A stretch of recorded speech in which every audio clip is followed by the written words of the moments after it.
All right, and we are live. Is the Democratic establishment ready to send Biden and Kamala Harris packing?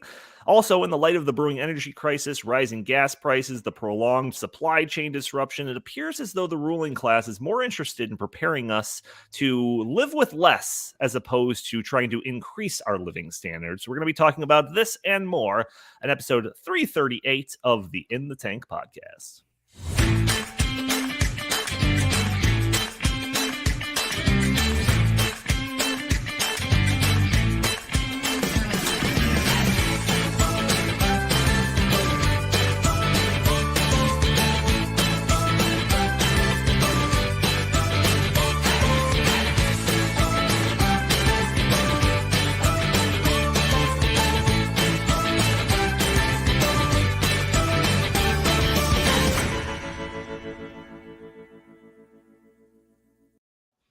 All right. Welcome to the In the Tank podcast. As always, I am your host, Donald Kendal.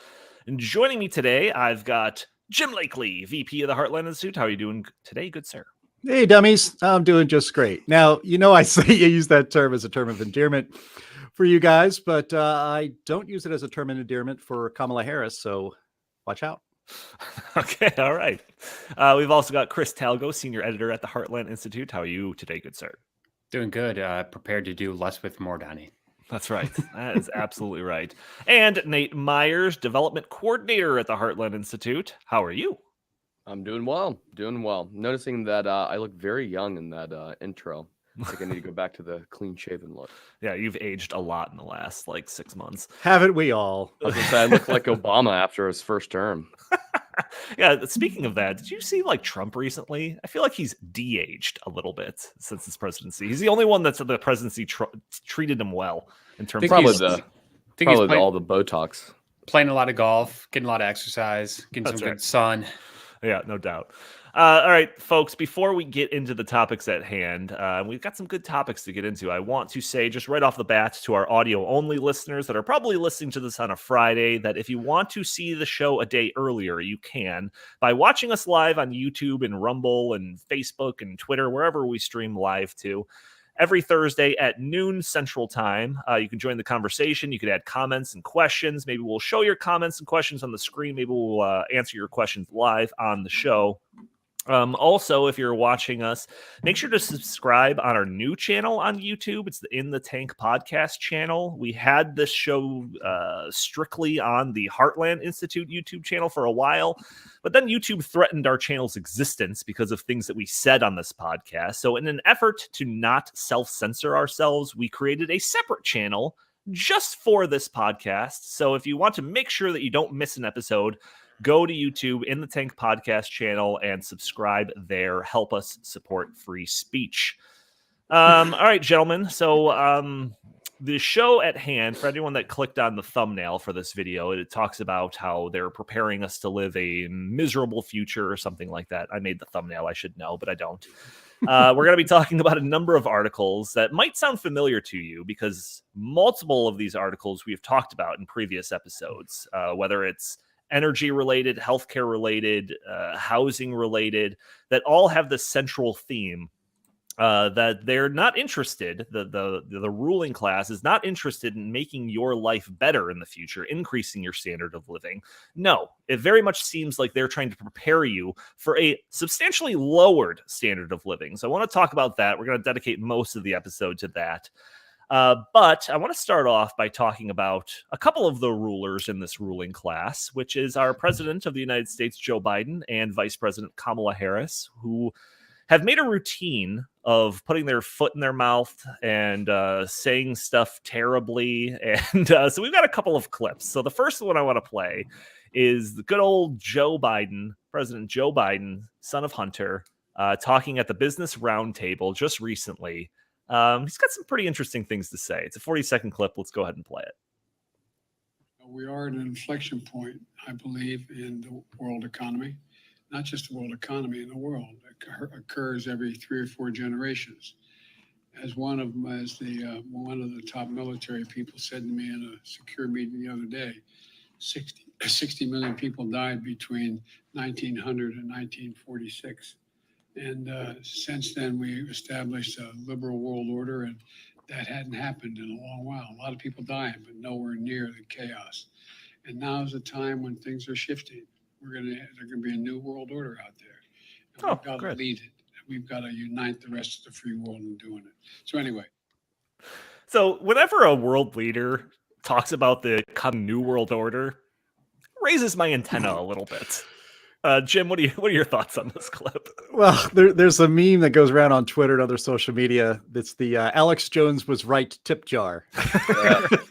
And so I think by now the Alex Jones was right tip jar is overflowing with quarters at this point. Of course, the New World Order goes all the way back to the first prominent leader to state those words in that succession was George H.W. Bush. At the fall of communism and the fall of the Soviet Union. Francis Fukuyama famously wrote a book called The End of History. That turned out to be incorrect. But anyway, there was this sense that, now that the Cold War is over because one of the combatants was defeated by the United States and my buddy Ronald Reagan over here, that there was a new world order that needed to be established. And so there's been talk about this, basically a globalist society. And this is something we've talked about on this podcast for a long time. And so, Joe Biden, as is his wont, says the quiet parts out loud quite often, or at least at this point, he mumbles them. They can barely sometimes make out what words he's saying. But look, that's what the Great Reset is about. That's what the World Economic Forum actually has been working toward for decades. And as we've said again on this podcast several times, the COVID-19 pandemic gave the perfect opportunity to, as they say, have a great reset of capitalism. I think there's one thing we can probably be very certain of.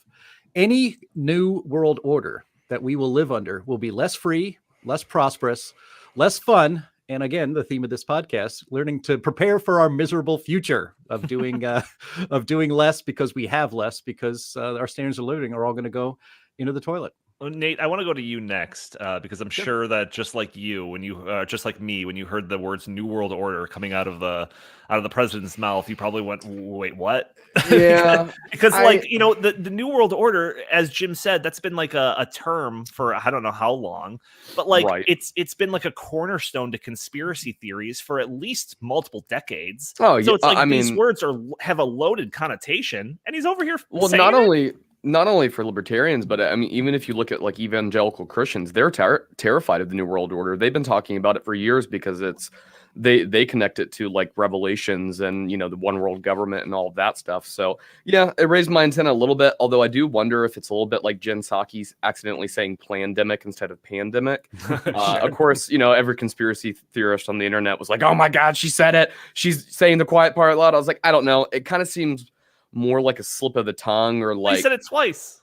He Yeah, mentioned talking about the establishment of a liberal new order, and he says how he said it twice. I don't know. When there's something that blatantly obvious, sure, it could just be them like slipping and letting the veil fall a little bit. Or I think more likely is that he meant it a little bit more literally and just saying that, like, look, like as we go into the 21st century, like it's not going to be a unipolar world anymore. We're going to have a new world order where it's not just going to be the United States dominating everything.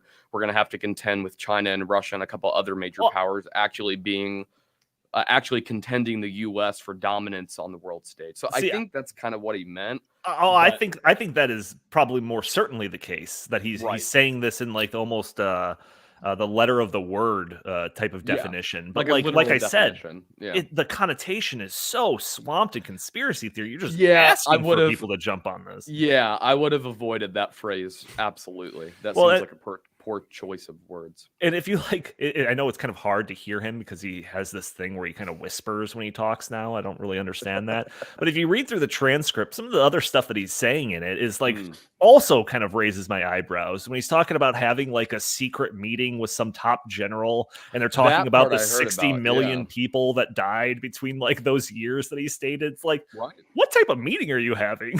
Right. Chris, when you heard this, what was your thoughts? So I actually read the entire transcript of his speech, and it was mostly about Ukraine. And then toward the very, very end, he talks about how the crisis in Ukraine and the pandemic have given the opportunity for his New World Order. So my automatically went back to Rahm Emanuel, never let a crisis go to waste. It gives you the opportunity to do things you could not do before. And I think that this is just exactly that, but on steroids. And, with the pandemic, with all the financial, things going on right now and the war in Ukraine, they are just using this as finally we can use this as the time to establish a new world order. It's scary. I want nothing to do with this, and I hope that this fails miserably, like everything else Biden, has done so far. So I gotta ask you guys, since you guys think there's a little bit more attached to this, like with as far as like how they're going to use Ukraine, how do you think they would use Ukraine to establish a new world order?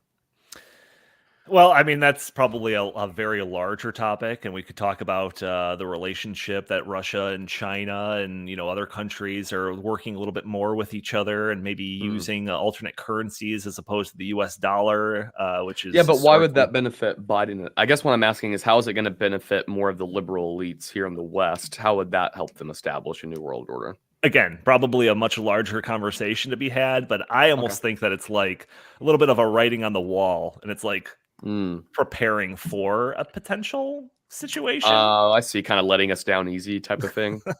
Okay. Well, let me just, I guess repeat a point I made before, that any new world order or great reset or, any of these schemes that these, globalists have, it's always going to result in less freedom and less autonomy for individual citizens. There's this conceit on the left. And so when Biden uses the term a new liberal order or whatever he said there's this mentality on the left that free people, one, are dangerous.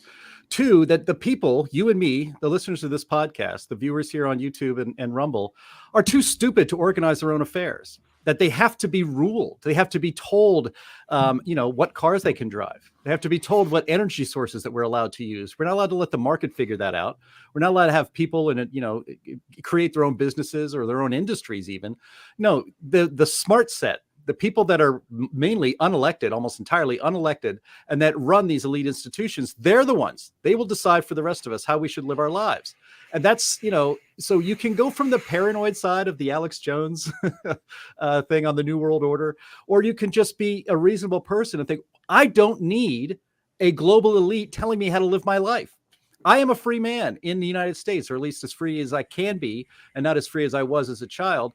But in the United States, in a free society, you leave the people alone to lead their lives as they wish. And they are responsible for all of the successes in their life and the failures in their life.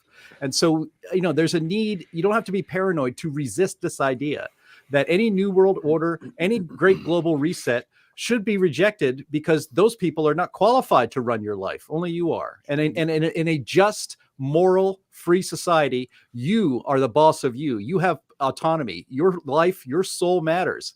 And it doesn't matter to the global elites. And that's why when these things move forward, it's always the people that get crushed. Well, leave it to Joe Biden to do a speech in front of the, Business Roundtable and make headlines like this by saying something about the New World Order. It's like, I do know that the Business Roundtable are like a part of the Great Reset concept. They're big advocates of ESG and all that type of stuff. So I wouldn't be surprised if Joe Biden went up there and started talking about stakeholder capitalism or the importance of ESG or any of these kind of like things that don't resonate and don't start trending on Twitter. But then he goes out there and says about the New World Order. And if the clip were to continue, like that was basically his last statement. After he said that, he's like, all right, Marie, take over from here. So it's like, I don't know. It seems like he just kind of put his foot in his mouth. I don't know if that was an unscripted moment or whatever.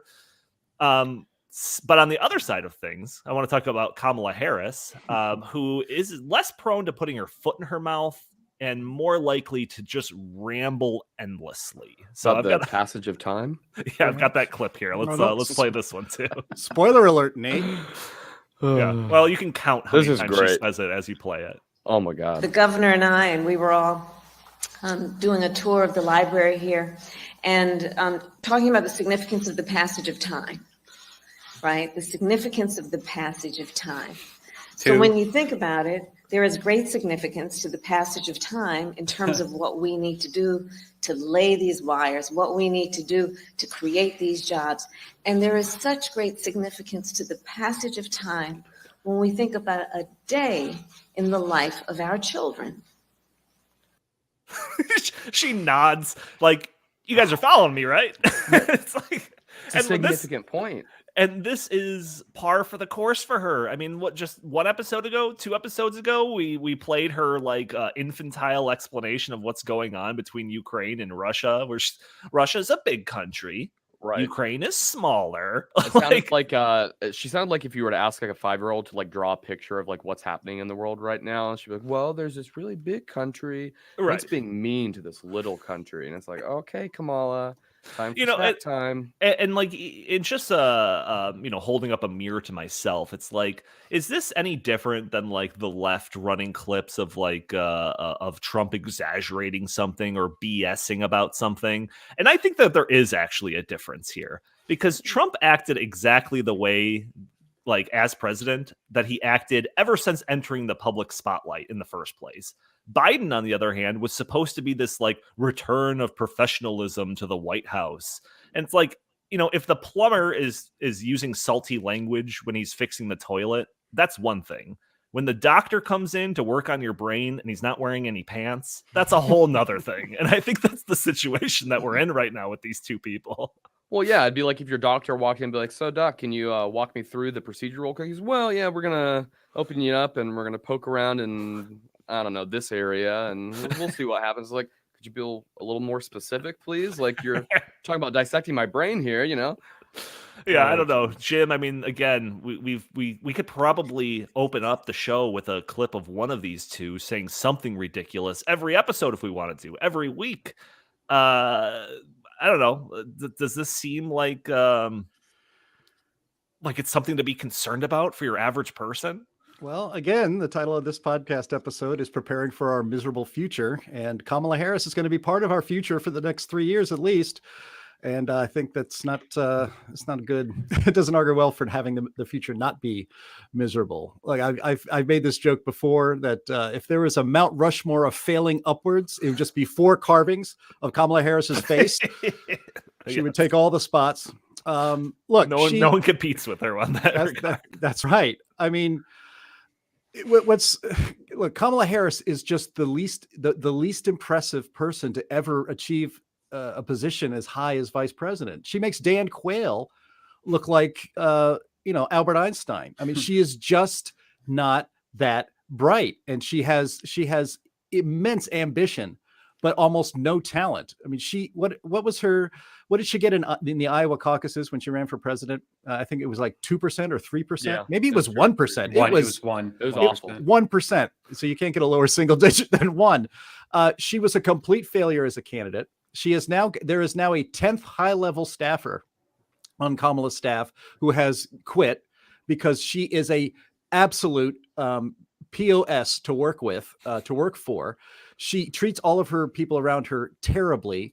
And so there's a new book coming out, and I think it's in the show notes from some New York Times authors, about Kamala Harris and how she's got a real grating personality, how she takes offense at the smallest slights. Like, for instance, I think in this book, they mentioned how she was upset that people in the room wouldn't stand up when she walked in, like they did for the president of the United States. She thought that was an insult to her. She's like anybody walked in the room at all to talk to her because she doesn't have anything to say. And then there was another part of the book that talked about how she had a cover story in Vogue, right? And so there was a photograph they put on the cover of Vogue. But by the way, the words on the cover of Vogue were Madam Vice President Kamala Harris on the New America. And then Vogue put out a tweet saying, Vice President-elect Kamala Harris is our February cover star, ! Making history was the first step. Now Harris has an even more monumental task to help heal a fractured America and lead it out of crisis. If you have that kind of coverage in Vogue magazine, and you just kind of don't like the picture it's on the front, and you're going to complain about that, to a bunch of people, what the hell is wrong with you? And it made me remember there was a I have the That picture picture here. was Maybe I pretty can share it. awful, I must say. I Well, was gonna say, it was reminiscent of like the Joker, like one of the original Jokers. That smile, it's like, ugh. yeah. Well, Anna Winter, the editor of Vogue, said, "Look, we picked that one because we wanted you to look more relatable and more human. Instead of standing there like this is the one that she liked. So hey, thanks for that favor, I guess. But I was reminded of there was a picture of John McCain that was in the Atlantic where it was lit from below and shadows. I mean, he literally looked like a demon. And like, that's the kind of treatment that Republicans get with our mainstream media. So you have there it is. Well, I don't know if that's it right there. We'll see. The, that one on the lower right corner. That's the one. And so, our corrupt leftist media does all they can. And mind you, John McCain is the one Republican they like, and they treat him like this. Well, now. Right. Now. But look, it's like Kamala take Harris. him over his I've daughter. never heard anybody complain more, and we have no justification for it because she's, to say she's lucky to be there is An way understatement. understating it. I mean, come Chris, on. Chris and Nate, I want to bring you into this, but I want to bring up this one other article. This is a piece that was on the Heartland Daily News, which you should go to get real news. It's a Heartland Institute website, heartlanddailynews.com. The article is titled, "Biden's Handlers Are Preparing to Eject Him and Kamala." So this is more of a commentary piece, but the author outlines all the problems that have plagued the administration and the country under the administration. He then describes Biden and Kamala Harris as appallingly incompetent, and this is all resulting in plummeting polling numbers and just all types of problems for the Democrats. He then talks about the Hunter Biden laptop story that broke before the election, the story that was discredited by experts and shunned from social media and ridiculed by corporate media talking heads, that story. Despite the fact that they're like still like investigating Hunter. Well, it's back in the news because the New York Times confirmed the story, so it kind of shines a new light on all of that stuff. Now we can finally say it's real. Right. So the author asks why? Like, why confirm it now? And so the kind of concluding section of the article says, "The issue is never the issue. I suspect that Joe Biden is being prepped for ejection. Exactly how it will happen, I do not know yet, but he is on the threshold, or possibly has even passed the threshold, where he could appear to govern. His minders understand this. They must be the ones to replace him. Otherwise, they themselves risk being replaced, which would be intolerable. As I say, it's not entirely clear yet how the defenestration will take place. Obviously, Kamala will have to be dealt with first, and she will be. Look for some ground softening stories, such as the Times just served up about the laptop. They won't be long in coming." So this has kind of like been a theory for a little bit now, this idea that, that they're going to kind of get rid of Joe Biden at some point, not in any like super nefarious way, but they don't want him to run again, that type of thing. Chris, do you think that this has any real substance to it? Do you think it has a real possibility of playing out? I think that could definitely be a part of what's going on, but I heard a different theory or hypothesis on why the New York Times did such an abrupt about face on the Hunter laptop story, and that's because some sources are saying that Hunter Biden, is still under investigation, and those investigations are going to start concluding fairly soon. And the New York Times wants to be able to cover that, and in able to cover that, they're going to have to verify the laptop story, because the laptop story is going to form the basis of the foundation of the investigation. So they're just doing this, according to some. Just according to some sources, they're just doing it so that they can then sell newspapers if and when Hunter Biden is, in handcuffs or whatever. We just learned that he just borrowed $1 million to pay his back taxes. So apparently things aren't going also well in Hunter Biden land, even though he was doing paintings for, selling his paintings for, hundreds of thousands of dollars. Apparently, What about that Ukrainian cash? Yeah, well, apparently, month-long crack binges at the Beverly Hillshire are very expensive. Alleged. And hookers. No, Alleged. That happened. That happened. There's photographic evidence of it. I mean, Nate, we've talked on this podcast before, maybe not an episode you were on, about just how terrible a first year Joe Biden is having. Do you think it's possible that they're just like having him, they might just throw him under the bus with all of this stuff and be like, you know what, we've got a different candidate that we're going to run? Yeah, I mean, I certainly don't think they're going to run him for a second term. I mean, honestly, I feel like we're living just like a season of Veep. If you've ever seen the show Veep, Right. you know, the vice president is so terrible, and you know, she serves under, you know, like this kind of like senile old president that you hardly ever see, and it's like, yeah, this is Veep, we're living it. Yeah. But anyways, yeah, as far as what they do with Joe Biden, I think they're gonna. I mean, honestly, I really feel like and I say this as a libertarian, you know, I don't really have a dog in the fight, but like, I think the Democrats are screwed come 2024. You know, they have a senile president that they can't run in 2024. The vice president is worse. I mean, it doesn't matter. The most unlikable person outside of Hillary Clinton. Yeah, it doesn't matter. I honestly think she is more unpopular than Hillary Clinton. Honestly, like, I feel like people would be more willing to vote for Clinton because at least she has like a track record of like being a bureaucrat and like functional. Like, she could speak coherently when she talks. Right. Yeah. Right. I mean, she can't stand, but at least she can talk. I mean, like, I don't know what they're going to do. I think they're going to try to pull both of them and run completely new candidates, but I think it's going to be that's going to be messy, man. Yeah. Well, it's going to be. Yeah, that's why I say it's going to be hard for them because they're gonna have a horrible midterm where they lose a ton of seats to the Republicans. And on top of that, they're gonna have no real candidates to try to replace Biden or Kamala with. So I just see a terrible. Jim, I'll let you wrap up this part of the discussion because in my lifetime, if the president is president, he's obviously going to run for the second term, he or she, and is there a precedence for this of like, no, you were fine as president, but we're going to replace you in the next ticket? Like, is there precedent for that? I mean, nothing really comes to mind. I mean, Jimmy Carter, he was challenged in primaries by Ted Kennedy in 1980, and but at least that was kind of through the system, right? Jimmy Carter was an unpopular president, and so he was primaried. It's very rare for a sitting president to be primaried.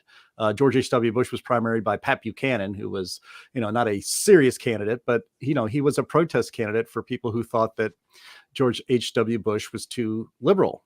So these kind of things work out.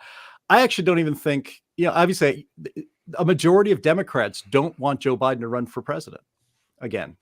I would think a majority of Democrats don't want Kamala Harris to run for the job either.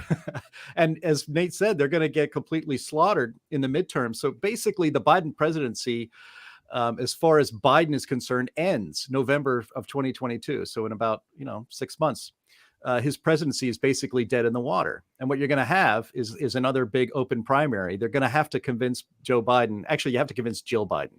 You have to convince Dr. Jill Biden to, you know what? You're going to have to give up the White House. I'm sorry. And once they convince her of that, maybe they'll buy her off somehow. Then it's going to be open season and we're going to have an open primary again, because there's no way that the Democrats are going to allow the Biden-Harris ticket to move forward again, and not with a Harris ticket either.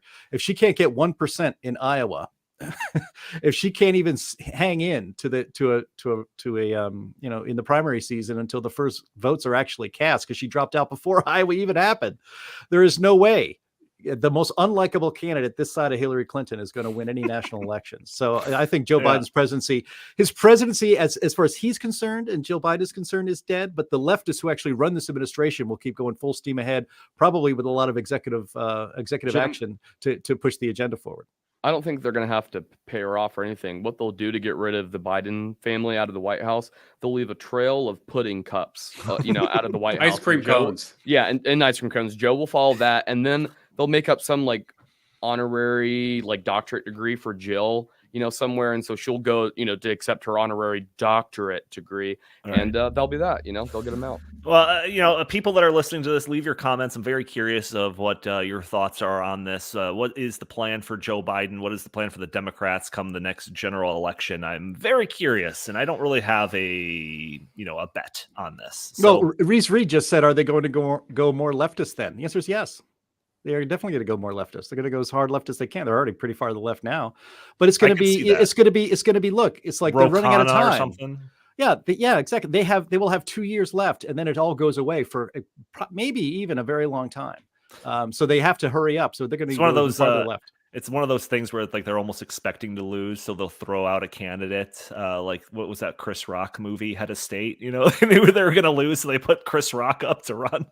So they'll just do that with some type of Bernie Sanders type. Like that. But I am kind of encouraged by the fact that they only have 2 years left, so they're going to try to rush and get stuff done. But like everything you've seen them try to rush and get done so far has just been like woke grandstanding, and it's honestly not even that threatening. I mean, obviously they're very threatening to like a constitutional republic, what we're supposed to be.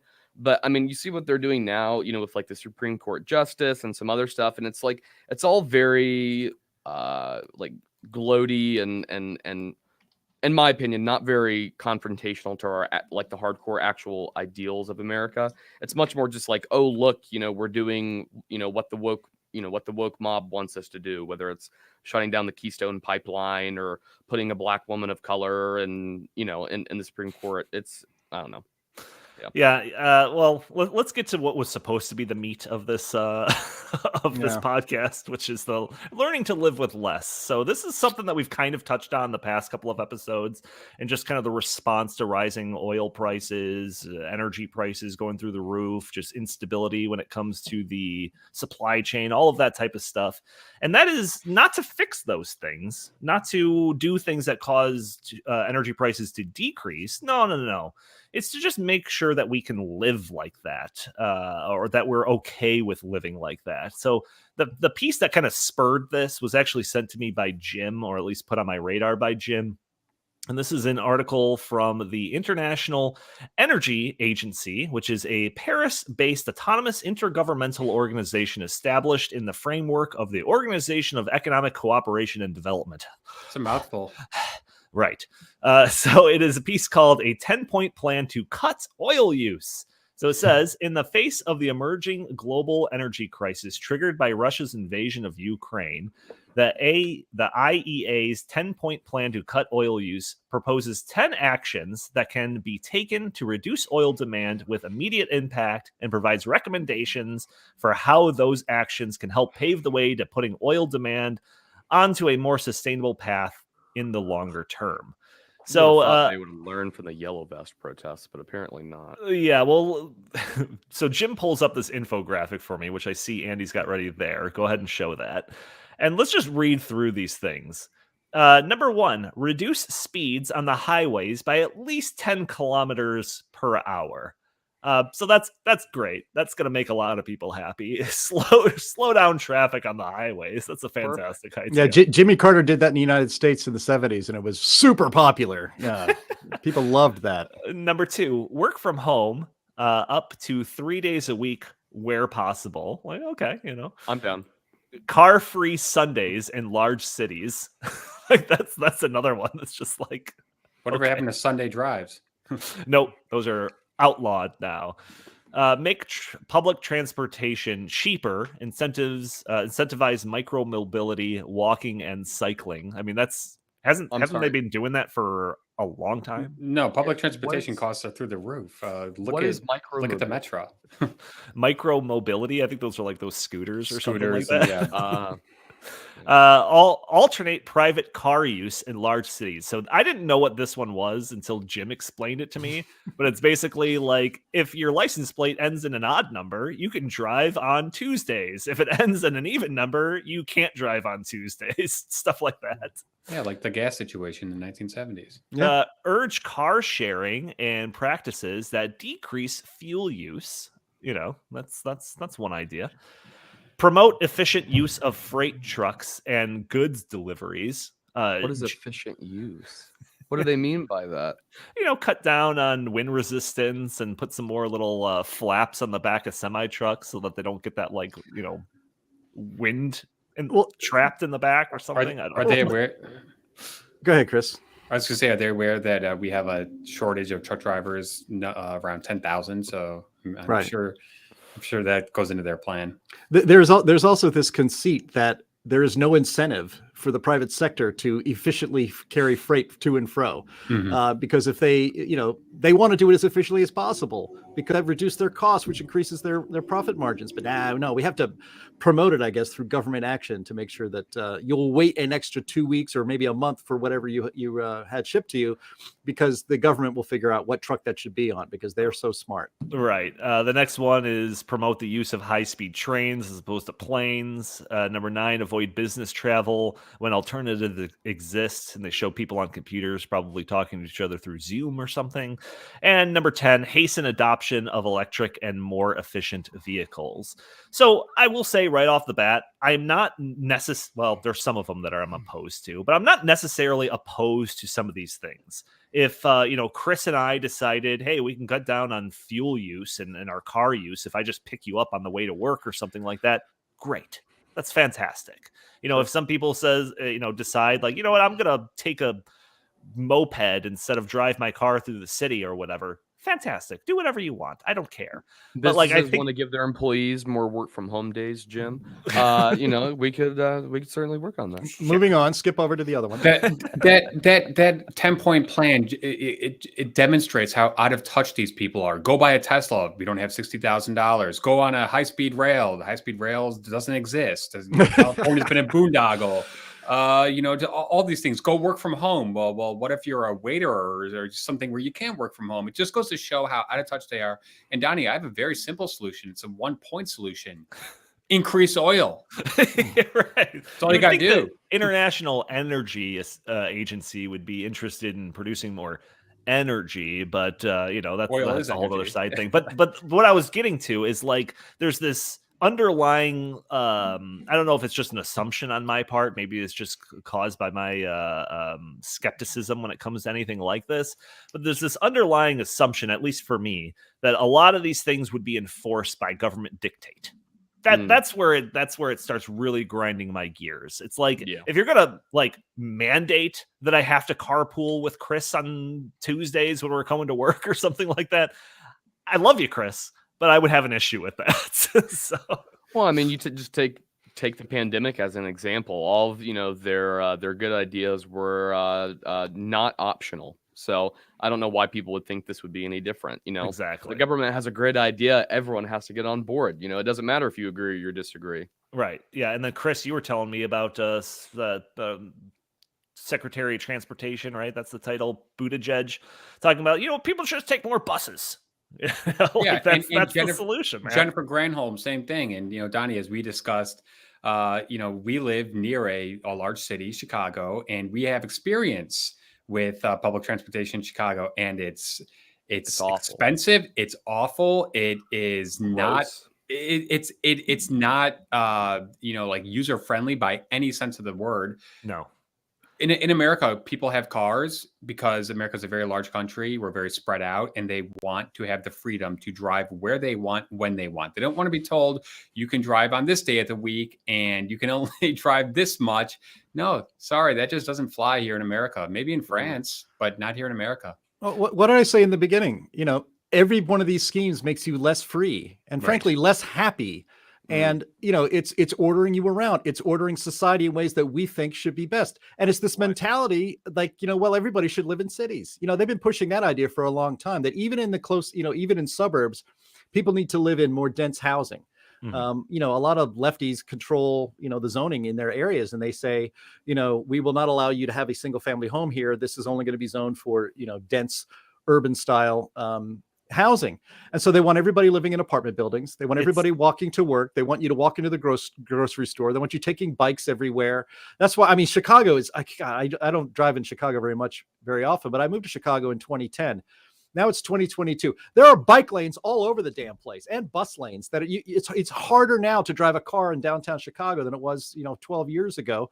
And it's because of all these lefty schemes. They have bike lanes that go down. There's some cities, they got bike lanes that go right down the middle of the damn street. And God forbid you want to park downtown. I know. Well, but they don't. Stressful process of trying to find a parking spot in downtown Chicago. Well, and to add on to your thing, Jim, about freedom, is that when you have a car of your own and you're able to fuel it up cheaply, that has that is like tied directly to independence. You could do whatever you want. You could drive anywhere you want, not Right. necessarily just to the place that the train stops at.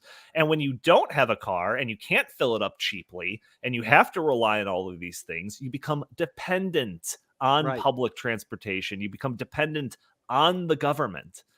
And then the last thing that I'll say on this topic, and I'll open it up to your guys' discussion before moving on, is that this is not because of some like oil shortage. We have plenty of fossil fuels. We talked in the last episode how like there are parts in Western America that if we were to really tap the energy that's underneath our feet there, we could have cheap energy for the next 100+ years. So We could have like 50-cent gas. this isn't the result of some necessity. This is just, them trying to prepare us for a life where fossil fuels and reliable energy are artificially constrained. So Mm. that's Well, we just had one thing I want to point out. We had Steve Malloy on the podcast last week, and he has said several times on Fox News and other places that the internal combustion engine is the greatest friend of freedom ever invented. Yeah. It really, especially as you said, Chris, in America, especially, it underpins that freedom. It's a daily reminder of how free you are. You really can go anywhere you want. Right. So, but again, in the New World Order, in the Great Reset, in all of these sorts of things, your betters are going to organize your life for you and tell you, no, you don't need that car. Or if you have a car, it has to be an electric car. We're just gonna, and they do this stuff by mandates, through legislation, through punishing fossil fuel extraction and use, by taxing it out of existence. I mean, they have all these schemes because they think they know best, and your freedom is the greatest threat to their power, and that's why they do this. Right. Yeah, and Donnie, this is not a new idea. I remember in the 2020 presidential primaries for the Democrats, Andrew Yang came out and said, hey, wait a second, I don't think people should own cars. So, I mean, this is something that's been happening for a very long time. Like Jim said, it's about control and it's about lack of freedom. They want Starts on the control. fringes, Yeah, and then it works its way into the mainstream. That kind of cognitive dissonance really reminds me. I can't remember who said it recently, but recently I heard someone say, right now, the problem in the United States is that we have a constitutional republic and a multicultural democracy that are currently trying to coexist with one another, and they simply can't.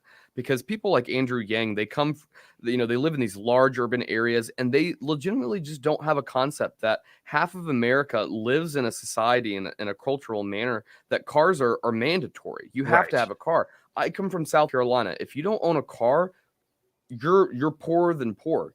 Even our most poor people have cars because that is the absolute, primary mode of transportation. Hell, just the suburbs you have to drive to get anywhere. But they look down upon these people, like Hillary. Hillary called them deplorables. The flyover country with their cars and Flyover state. and they're rural. Their rural like living, which they detest all that. Yeah, they're methane releasing milk machines. Yeah, the people who farm and provide food. Right. The passage of time. Those scoundrels. Yes. Well, this is one of the basic differences, and I think we really do live in two Americas and two worlds at this point. Because if you're on the left and you're Andrew Wang and you say, I don't think people should be able to own. What did I say? Wang? Oh, Yang. Yeah. Whatever. He's irrelevant now. Freudian slip. Yeah. Anyway, but if you're on the left and you're prominent and you're running for office or something, you can say something like, well, I don't think people should own cars. And then a normal American will go, oh, that's nice. F off. It's not your call whether or not I own a car or not. But people on the left actually believe it is their call. And they think they should really publicly share all of their values and all of the things that they think, all the things that they feel, everything that they think how society should run. They have to share it all the time. And it should actually become policy. There shouldn't really be any debate. This is why there's no debate anymore on climate change. The debate is over. We declare that humans are causing all of this climate catastrophe and it's time to fix it. It's like, well, wait a minute. So let's talk about this now. No. So actually, Andrew Yang does not want to talk about personal vehicle ownership. He just wants to make sure that nobody can have a personal vehicle. They want to disincentivize this. They want to make it more difficult for you to live as a free person. People on the right, they hear this stuff. They're like, okay, well, I personally think this and this and this, but it's a free country. You can do what you want. Nope, not if you're on the left. Every thought that comes into your head should become law. Right. Everything that I like should be mandatory, and everything I don't like should be banned. Right. Period. That's their entire mentality. And I'm sick of it. And we're not going to put up with this New World Order stuff where all of this stuff becomes real. It's not going to become real because we're free people. Well, I want to bring up two other articles that are in this energy topic because there's a bunch of stuff I want to get to, and I'll just very quickly kind of gloss over these things. Everything we talk about will be in the show notes if you want to read into it in more depth. These are two articles that we've talked about in the past. One is a New York Times article titled "A Scary Energy Winter is Coming. Don't Blame the Greens." In this one, they talk about Europe's energy crisis and how people are probably going to freeze to death in the winter. But don't blame renewable energy. This is actually the result of a whole host of different things. And, the takeaway from that is you should blame the Greens for the scarcity of energy, the artificial scarcity of energy. Gloss over that one. This one was, I think, was in contention for the craziest article that I've ever read on this podcast, which is a Boston Review article titled "To Save the Climate, Give Up the Demand for Constant Electricity." And it talks about how we're not in a position yet where renewable energy, wind and solar can keep the lights on all day long, 7 days a week. It just can't happen until we have advancements in batteries, backups, and all of this stuff. We just can't keep the lights on. But that shouldn't slow us down from transitioning to renewable energy. We should just deal with the blackouts every once in a while, and we should just learn to not cook every meal and eat some cold sandwiches every once in a while for the sake of the climate. And this is the point that they're trying to drive home. It's no longer that your standard of living is going to be absolutely the same. We're just going to be powering it with the wind and the sun. No, they're acknowledging that your standard of living will not be able to be the same when we're feebly trying to power it by just the wind and the sun. Well, so those are two horrifying articles, and I would bring them up every episode if I had the opportunity to. Donnie, that kind of rhetoric is very reminiscent of kind of like the Soviet propaganda that they would produce internally, where, like Ukrainians were starving to death by the millions. And their response was, well, you just got to eat less, for the greater good of, the communist utopia. Exactly. You just gotta deal with less electricity, and to promote the, green utopia that we're trying to work towards. Right. You don't need the lights on. Comrade. This was actually like, you could actually see parts of this in the Green New Deal itself when they were talking about shifting everything to wind and solar, but then simultaneously talking about like retrofitting all homes and businesses with energy saving technology and windows and all of that. And it's like, is that admitting that we need to save energy because we're not going to be able to produce as much when it's only coming from wind and solar? Not enough people talked about that, but I think that is kind of accidentally showing their hand when they were talking about that originally. Yeah. So I've got two other kind of main topics that I want to get to. Does anyone else have any comments specifically on this energy and climate subcategory? I'll just say this idea, and again, the headline is just gobsmacking. Just save the climate, give up demand for constant electricity. Yeah. Okay. How dare you be so greedy to want the lights to be on when you want them to? or I don't know, maybe my oxygen pump at home. God forbid I want to breathe. Do you know who's never going to go without all the electricity they want at any time they want it? Leonardo DiCaprio. Leonardo DiCaprio is never going to be going through a week, a night, let alone a week without power, or a few hours every night. I mean, this is the elites, the people that are pushing these stupid policies are the ones who will never, ever suffer. I think it's human. Maybe it's just human nature to want to rule over people, but like what they are proposing here gets us back almost into a feudal society. At least there will be a huge divide among the haves and the have-nots, because these people will pay no price. They will pay. They will not have any diminishing of their personal standard of living with all of this stuff, but they'll feel better about themselves. Right. So that's what really matters, right? Well, you don't have enough electricity, to keep your lights on all day or your heat on all the time. Well, I really feel bad for these journalists that write these articles. Again, not to draw too many parallels to communism, but it's kind of like parallel away. Okay, all right. Well, it's like it's like the communist teenager that sees, communist past and like rose tinted glasses, and they're like, oh, we'll push these, these great, green policies, and but like in the back of their mind they don't really associate themselves with actually having to deal with the consequences of what they're promoting. Like they think, oh, well, the general populace, they'll have to deal with this, but I'll be in some area that will have more electricity or something like that. Or maybe it's cognitive dissonance, but these people always end up kind of like scratching their heads when everything's falling apart and it's 20 degrees outside and they have no electricity. it's just it's sad that they don't realize that they're going to be victims of these policies too. Right. And it goes into every facet of the way you live. We've already talked about cars and energy a lot. But like, let's not, somebody brought up the Andrew Yang thing. Was that also during that climate town hall event on CNN that we covered? Right. So that had a whole host of crazy things being proposed by potential, presidential candidates on the Democratic side. Kamala Harris urging Americans to reduce their red meat consumption.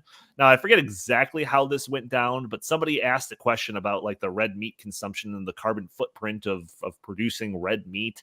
And maybe we should consider changing the food pyramid to reduce the amount of recommended meat intake for Americans. And Kamala Harris was fully in support of that. Not because of any health reasons of, health impacts of eating meat or anything like that, anything science-based. No. Purely because of politics and the concepts of, CO2 reduction and all of that. So cars you drive, the way that you heat your house and all of that, but also what you put in your refrigerator is all going to be underneath their domain if they have their way. Yeah, but Donnie, I think it's a losing proposition for a political party to say, hey, we want you to lower your living standards. Almost every single generation of Americans have wanted to increase their living standards. This is a backwards time where they're saying, hey, let's actually regress, not progress. I'm shocked. Well, it's gonna kill them. I would think, and I forget what campaign this happened under, but it was like something about it was, I think, during the 70s energy crisis. I don't know, Jim, you could probably recall this. But, it was like it's harder to heat your home. Just put on a sweater. Jimmy Carter, put your thermostat down. The Malaise speech. Right? Yeah, but that got thrown out. But just kind of in that health thing, because we've got about 10 minutes left, so I want to hit a couple more topics here. Jim, I'll let you talk. But this health thing, and I brought this to your attention, Jim. This is an older story, but it's still, when we're talking about having a universal healthcare system in America, we could just look across the pond or even just up north and see how it's going for some other countries. This is a Telegraph article from, a few years ago, talking about general practitioners to see patients in groups of 15. Group appointments, this is reading from the article, group appointments of between 10 and 15 people with the same condition have been piloted in Slough in Berkshire, London, Birmingham, Manchester, Sheffield, Newcastle, and Northumberland. Doctors at the Royal College of GPs annual conference yesterday said that groups were a, quote, fun and efficient way to carry out consultations with patients who share the same condition. Doctors using group consultations said that they had proved far more efficient at dealing with a host of health complaints, including arthritis, diabetes, obesity, and even treatments for erectile dysfunction.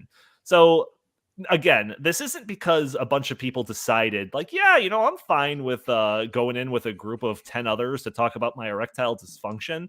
No, this is because the government-controlled healthcare system in the UK is, that type of system necessitates rationing, and that, to a way to soften the strain on the healthcare system, they did this. It was out of desperation, not out of choice, out of desperation to start doing these group doctors meetings. Is this the life that you want, people?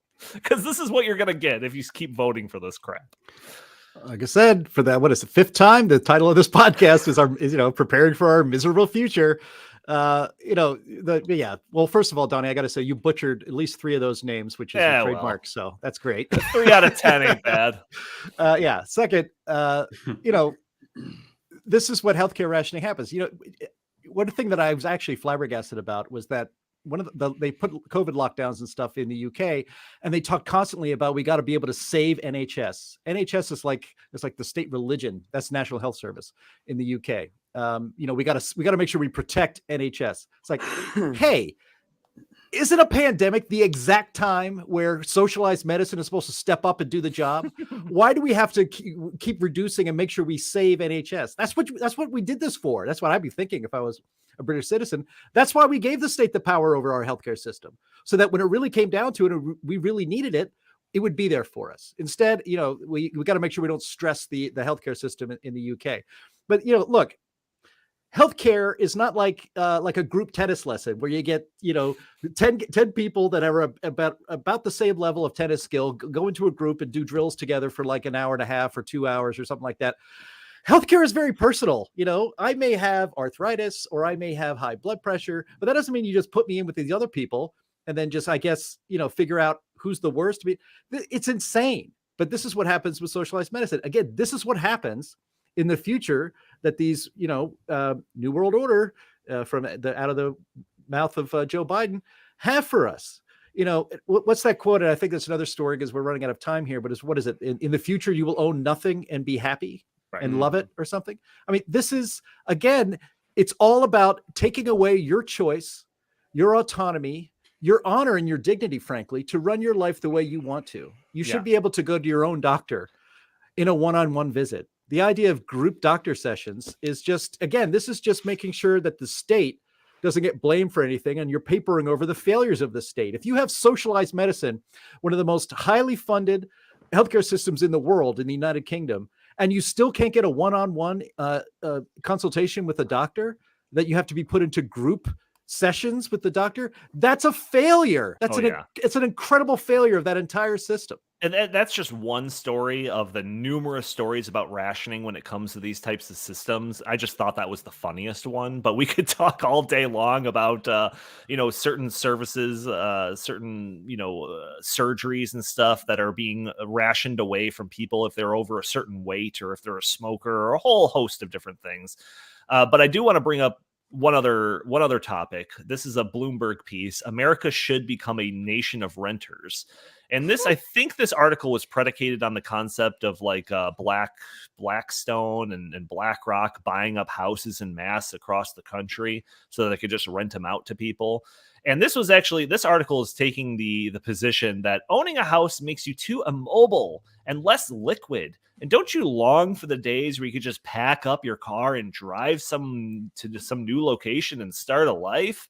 And, when people own a house, they're more likely to stand in the way of local development, like housing projects, etc., because they don't know how that's going to affect the value of their house and how basically we should just all rent from now on. And I don't know if they're if this is just part of the agenda or they're just seeing the writing on the wall when people are less able to buy houses because, again, a whole host of issues, but not limited to, BlackRock just buying up houses en masse and all of that stuff. But then that ties perfectly into that article that, Jim, you just mentioned. It was hosted on the World Economic Forum website. The headline is "Welcome to 2030. I own nothing, have no privacy, and life has never been better." And I bring that up a lot. I bring that up probably too often, but it really feels like that is the future that we're being prepped for.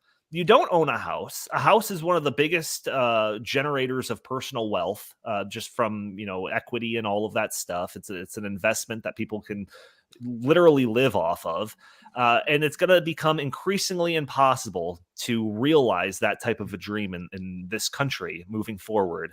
But it's every factor of our society is being hit. And these are just a couple that we're covering in this podcast. What's so hilarious about that article is this is coming from the government, which in the late 1970s passed the Community Reinvestment Act and said, American dream is to own a house. You must own a house. Bill Clinton, you must own a house.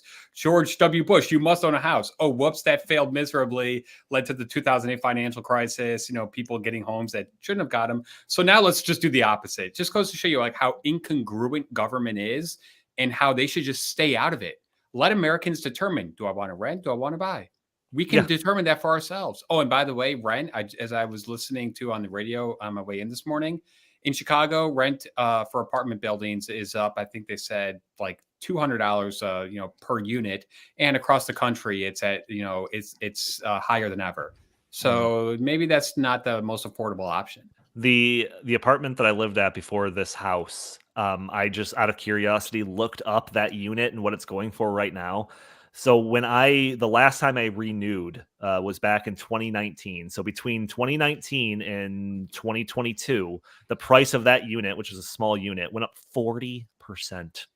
40% in just like 3 years. It's insane. It's absolutely insane. So yeah, this is the future that we're on the trajectory towards. Again, everything from the food that you put in your refrigerator to the way that you heat your homes, to the way that you commute around the world, to the way that you take care of yourself in terms of health, your investments. Everything is being impacted, and it's kind of a frightening thing. I don't really know how to put a nice little rosy bow on the end of this. So, Jim, I'll leave that job to you. Oh, that's my trademark. You're too. the most optimistic one of us, aren't you? Yeah. Well, my motto is, it's enjoy today because it's always going to get worse, and that's certainly what this podcast is about today. So look, they want you to eat bugs. They want you to get rid of your car. They want you to travel. They want to make travel, and even in the country, let alone overseas, as difficult and expensive as possible. They want to change the way you live. And again, Chris, you were right on the money. They're trying to condition people for this sort of thing. That's why you see these articles. If there's one thing that the globalists are, it's patient. And they will wait for guys like me to die off, resistors to this kind of state control, realizing that in another 30 years, 40 years, the majority of the country, if their propaganda is believed, will be compliant and will be malleable and will be able to form society finally the way we want to. Resist, as Keith Olbermann once said. Donnie, if you want a nice optimistic bow on this, I think I can provide it as an ending. Okay, let's do it. Let's do it. Go ahead, Jim. I would push back on that. I think my generation will actually, despite all the propaganda and indoctrination that we've had to bear in our school system and the media, I think a lot of my generation actually is starting to wake up to the nonsensical crap that the establishment puts out. Yeah, on the left and right, you see that with people like Breaking Points on the left. And you see that on the right with more like people like Tim Pool, Steven Crowder, different stuff like that. So I think there's hope. I think people are starting to see through the veil. Yeah, and one thing that I'll say, and I think I've said this a long time on the podcast, is this idea that like if you were to watch sci-fi movies and TV, the way that the future is portrayed is always this like dystopian hellhole. Hunger Games or Ready Player One or Mad Max or something like that. It's always like this horrible thing, and it's like, is that what like our generation is being prepped to like expect in the future, and anything like better than that is good?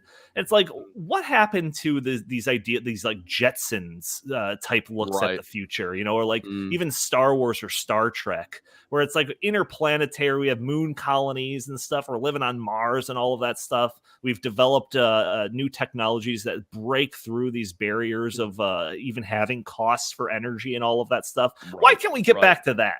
Or World's Fairs, when they used to show off all the latest and greatest technology, and it was celebrated. Right. So I'm not like a naturally pessimistic person. I do see all of this stuff and all of the public policy that's being proposed that are leading us to a future like the stuff that we were just talking about. But I do believe, if I was asked, what does the future look like in 100 years? I'm painting a picture of like, Star Trek or something like that, as opposed to the Hunger Games. Now, but I'm very curious for the people that are listening to this show. One last question. Would that be the Star Trek where Stacey Abrams is the president of the Earth? I was going to adjust that. That's what Star Trek just did. I mean, I'm no like expert on Star Trek, but even I know that they've gone in that direction. So I don't want anything to do with that. I want to hear the people that are listening to this. Leave your comments. Let me know what you think. Are we on an unalterable trajectory towards this terrible future? Can we pull the reins up and get away from it?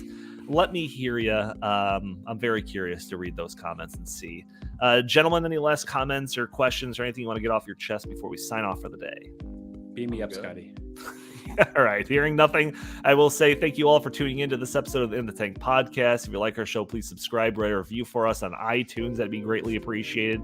For those audio-only listeners, like I said at the beginning of the podcast, if you want to catch our show a day earlier on Thursdays, you can by watching us live on YouTube and Rumble and Twitter and Facebook, wherever we're broadcasting on Thursdays at noon Central Time. You can join the conversation, leave a comment, post a question. Maybe we'll put that on the screen. Maybe we'll address your question live. And if you'd like, you can follow us on Twitter at In The Tank Pod. If you have any questions, comments, suggestions for the show, feel free to email us at inthetankpodcast@gmail.com. Jen Lakely, where can the fine people find you? At Jay Lakely on Twitter, at Heartland Inst on Twitter, and always visit heartland.org. Nate Myers, is there anything you want to plug here at the end of the episode? I'm good. All right, fantastic. And Chris Talgo, I know that there's something you want to plug. StoppingSocialism.com. Go Fantastic. to it. Read it. Absolutely. Live it. All right, thank you all for tuning into this episode of the Intake Podcast. We will talk to you next week. The passage of time.